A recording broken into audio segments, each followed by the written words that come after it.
स्वागत है आपका नवोदय टाइम्स पंजाब केसरी में। मैं हूं दीक्षा शर्मा और देश प्रदेश की तमाम खबरों के साथ हम आपके समक्ष आ चुके हैं। शुरुआत मौसम से करना चाहेंगे क्योंकि चिलचिलाती गर्मी अब लोगों को परेशान करने वाली है। ये मौसम विभाग की ओर से जानकारी दी गई है कि हीट वेव अब बढ़ने वाली है। हीट वेव को लेकर अलर्ट जारी किया गया है, जिस वजह से 12 जून तक परेशानी बढ़ेगी, क्योंकि 12 जून के बाद ही अब मौसम करवट बदलेगा, इस तरह की संभावना है। इससे पहले हीट वेव चलने के पूरे आसार जताए गए हैं। आइए आपको बताते हैं कि कौन से दिन कितना तापमान रहने की संभावना है। अगले सप्ताह के मध्य तक तापमान 43 डिग्री के पार जाने की संभावना है। दिन तपने के साथ ही मिनिमम तापमान में बढ़ोतरी होने के कारण रात में भी पसीने छूटेंगे। मौसम विभाग के अनुसार 12 जून तक गर्मी से राहत की उम्मीद नहीं है। हालांकि उसके बाद प्री मानसून गतिविधियां कुछ तेज हो सकती हैं। मौसम विभाग के अनुसार अब आसमान साफ हो गया है और तेज धूप सीधे धरती पर आ रही है। इस कारण से अब तापमान में बढ़ोतरी देखने को मिलेगी। शनिवार को तापमान 40 डिग्री तक पहुंचने की संभावना है। वहीं 8 जून को तापमान 40 से 42 डिग्री तक पहुंचने की संभावना है। 9 जून को 41 से 43 डिग्री तक तापमान पहुंच सकता है।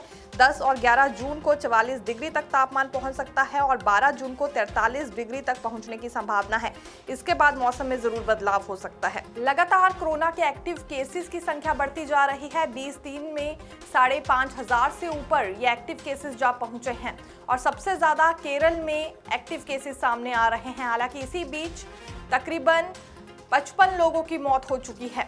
हालांकि इसमें अधिकतर वो लोग थे जो शुगर या फिर हार्ट की बीमारी से ग्रस्त थे। किस राज्य में क्या हालात बने हुए हैं आपको बताते हैं। ओडिशा के स्कूलों में मास्क अनिवार्य कर दिया गया है। देश में पिछले 20 दिन में कोरोना केस 60 गुना बढ़ गए हैं। 16 मई को देश भर में कोविड के 93 एक्टिव केस थे, जो अब 5,000 से ज्यादा हो गए हैं। केरल में सबसे ज्यादा 1,680 मामले हैं। इसके बाद गुजरात में 615 और पश्चिम बंगाल में 596 केस हैं। कोरोना के नए वेरिएंट से जनवरी से अब तक 55 मौतें हो चुकी हैं। बेंगलुरु में चिन्नास्वामी स्टेडियम के बाहर 4 जून को भगदड़ मच गई थी, जिसके बाद काफी ज्यादा हलचल इस मामले को लेकर बनी हुई है, क्योंकि 11 लोगों की मौत हो गई थी।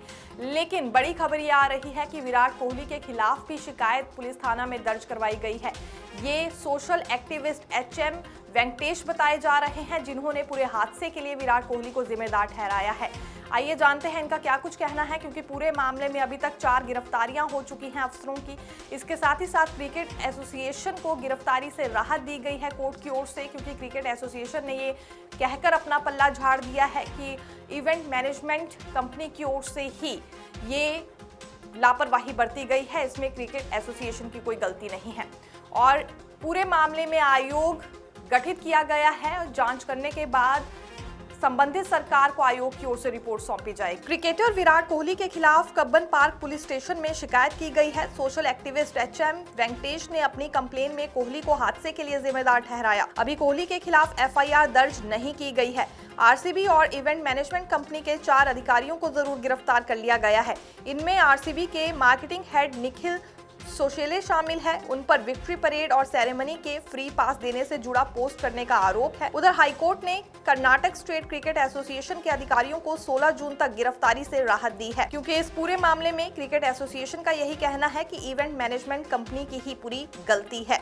आम लोगों के लिए और खास तौर पर मध्य श्रेणी वाले जो परिवार हैं, राहत भरी खबर निकलकर सामने आई है, क्योंकि गोल्ड खरीदने के लिए नियमों में बदलाव किया गया है। कर्ज को लेकर RBI ने नियमों में बदलाव किया है। 1 लाख तक के गोल्ड में 85,000 तक का कर्ज अब बैंक की ओर से मिल पाएगा। रिजर्व बैंक ने 2.5 लाख रुपए तक के गोल्ड लोन पर लोन टू वैल्यू रेशियो 75% से बढ़ाकर 85% कर दिया है।